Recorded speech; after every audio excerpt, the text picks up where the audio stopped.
ঠিক আছে।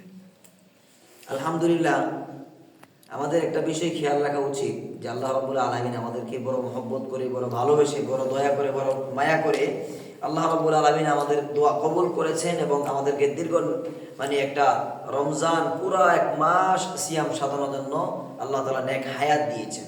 আল্লাহ রাব্বুল আলামিন যেন আমাদেরকে আরো সারা জীবন আল্লাহ তাআলা আমাদেরকে সুস্থতার সহিত দীর্ঘ নেক হায়াত দিয়া আমাদের জীবনে আরো বেশি থেকে বেশি রমজান দান করেন, বলে বলি আমিন।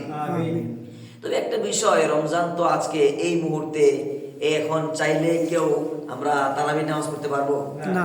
হ্যাঁ, এই যে আল্লাহ রাব্বুল আলামিন আমাদেরকে শরীয়তের অনেক বিধিবিধান দিয়েছেন, নামাজ, রোজা, হজ, যাকাত, অনেক আদেশ, অনেক নিষেধ দিয়েছেন, কিছু কিছু ক্ষেত্রে সীমা নির্ধারণ করেছেন, সময় নির্ধারণ করেছেন। তো আল্লাহ রাব্বুল আলামিন আমাদের সামনে যে এই রমজান যেটা চলে গেল, এই রমজানও আমাদের জন্য অনেক বড় বিশাল একটা অফার ছিল। এই অফার কিন্তু আজকে শেষ হয়ে গেছে। তবে আজকে ঈদের এই রাত্রে, আজকে রাত্রে এই রাতটা আরো অনেক বিশেষ বিশেষ ফজিলতের রাত। এই জন্য এই রাত্রে যারা ইবাদত করবে এদের অনেক মর্যাদার কথা বলা হয়েছে। এগুলো পরবর্তীতে আমরা ইনশাল্লাহ বলবো বিষয়গুলো, এবং ইতিমধ্যে আলোচনা হয়েছে, উলামায়ে কেরাম আলোচনা করেছেন। আমি একটা বিষয় আপনাদের সাথে শেয়ার করতেছি, সেটা হলো রমজান পরবর্তী 4 কাজ। কয় কাজ? 4 কাজ। 1 নাম্বার কাজ হলো, রমজানে যেভাবে আমরা রোজা রেখেছি, রোজা রাখার পাশাপাশি শুধু রোজাই রাখছি তাই না, গুনার থেকে আমরা বিরত থাকার চেষ্টা করেছি, ঠিক কিনা বলে?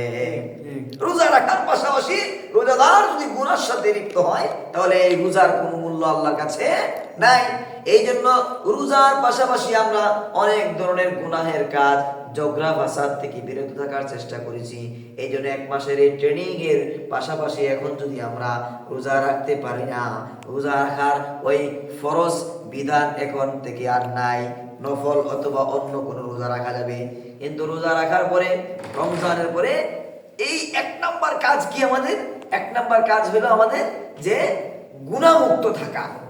রমজানে যেমন রোজার পাশাপাশি গুনাহমুক্ত থাকার চেষ্টা করেছি, আমরা এই রমজান যাওয়ার পরে আজকে থেকে আমরা কি করব?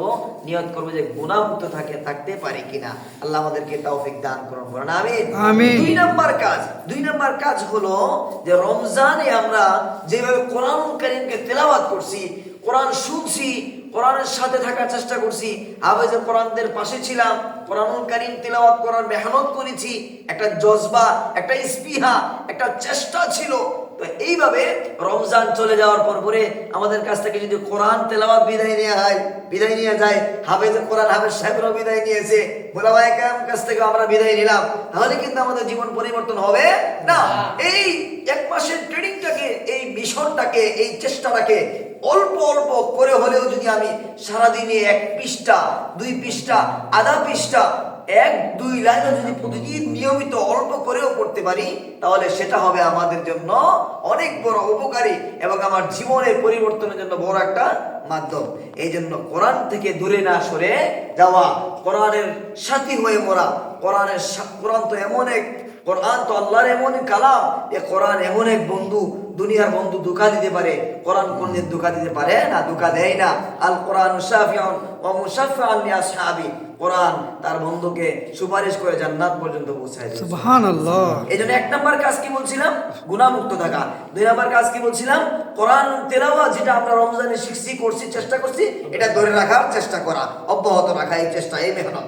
3 নাম্বার হলো আমরা রমজানে রোজা রেখে আরো অনেক দান, সদকা, ইস্তিগফার, তাসবিহ, তাহলিলাত পাঠ করার পরে পাশাপাশি রোজা রাখা অবস্থায় আমরা কখনো রাতে তারাবির পরে অথবা দিনে রোজা রাখা অবস্থায় ইফতারিকে সামনে নিয়ে বৈশা আল্লাহর কাছে কায়েম অনুবাদকে দোয়া করছি, কাঁদছি, আল্লাহর কাছে চাইছি, ঠিক না? এই জন্য এইভাবে এই দোয়ার আমলটা, দোয়া তো এত বড় আমল, অনেক আমলের ক্ষেত্রে আল্লাহ তাআলা সীমা নির্ধারণ করেছেন, কিন্তু দোয়ার ক্ষেত্রে কোনো সীমা নির্ধারণ করে নাই, সময় নির্ধারণ করে নাই। হজ করার জন্য সময় নির্ধারণ করা আছে, আমল এই বিষয় করতে হবে, রোজা রাখার জন্য সময় নির্ধারণ করা আছে, যাকাত এই পরিমাণ মাল হলে দিতে হবে। অর্থাৎ অনেক ইবাদতের ক্ষেত্রে সীমা এবং সময় নির্ধারণ করা আছে, কিন্তু দোয়ার ক্ষেত্রে সময় এবং সীমা নির্ধারণ করা নাই। যখন মনে চায় বান্দা যখন বিপদে পড়ছে যেভাবে মনে চায় সেভাবে চাও, আমি আল্লাহ দিতে প্রস্তুত। সুবহানাল্লাহ। সুবহানাল্লাহ। দোয়ার আমলটাও করে যাওয়া। এক নাম্বার কি ছিল বলেন এবার? এক নাম্বার ছিল গুনাহমুক্ত থাকা, দুই নাম্বার ছিল কোরআন তেলাওয়াতের যে ট্রেনিং আমরা করেছি, সেই শিক্ষার মেহনত যেটা করেছি সেটাকে ধরে রাখা অল্প পরিমাণ হলেও। তিন নাম্বার কি বললাম? দোয়ার আমলটা জারি রাখা করা। এর চার নাম্বার হলো 5 ওয়াক্ত নামাজ আমরা পড়ার চেষ্টা করেছি। অনেকেই রমজান ছাড়া পড়ে না, কিন্তু রমজান আসলে পরিবর্তন হয়ে যায়, যে কোনো কারণে সে একটা চেঞ্জ আসে। এই চেঞ্জটাকে যদি আমরা সারা বছর ধরে রাখতে পারি তাহলে এই 4 কাজ, এক নাম্বার গুনাহমুক্ত থাকা, দুই নাম্বার কোরআন তেলাওয়াত করা, এই মেহনত ধরে রাখা, তিন নাম্বার দোয়া করা, 4 নাম্বার হলো যে 5 ওয়াক্ত নামাজ জামাতের সাথে পড়ার চেষ্টা করা। যদি এই 4 কাজ করতে পারি আরো অনেক কাজ এই 4টাই টেনে নিয়ে আসবে। এই জন্য দিলকে পরিবর্তন করার জন্য অল্প অল্প করে হলেও ভালো কাজগুলো নিয়মিত করতে থাকা। যদি ভালো কাজগুলো নিয়মিত করা যায় তাহলে আস্তে আস্তে দিল যখন পরিবর্তন হয়, পাক সাফ হয়, এটা যখন কলব, যখন অন্তর যখন পরিষ্কার হয়, পবিত্র হয়, তো এই কলবের সাথে পরিষ্কার বিষয়, পাক পবিত্র বিষয়গুলোর সম্পর্ক গভীর হয়, এগুলোকে সে পেতে চায়। ঠিক না? ঠিক। যে গান শুনে রাত কাটায় সে গান না শুনলে ঘুমে আসে না। যে তিলাওয়াত আর ওয়াজ শুনে রাত কাটায়, এই ওয়াজ আর তেলাওয়াত না শুনলে বালিশের কাছে মোবাইল না তুলে তার ঘুম আসে না। এটা হলো ব্যক্তির তার মেহনতের তার গড়া হয়েছে তার এই বডিটাকে, তার মেজাজকে। এই জন্য আমরা আমাদের এই মেজাজকে, আমাদের এই দিলকে, আমাদের এই সময়টাকে, আমরা রমজান পরবর্তী সময়টাকে আমরা যদি এইভাবে মেহনত করতে পারি তাহলে ইনশাআল্লাহ আজিজ আল্লাহ তাআলা হয়তোবা আমাদের জীবনকে সফল করবেন, আল্লাহ তাআলা আমাদেরকে জান্নাতি করবেন।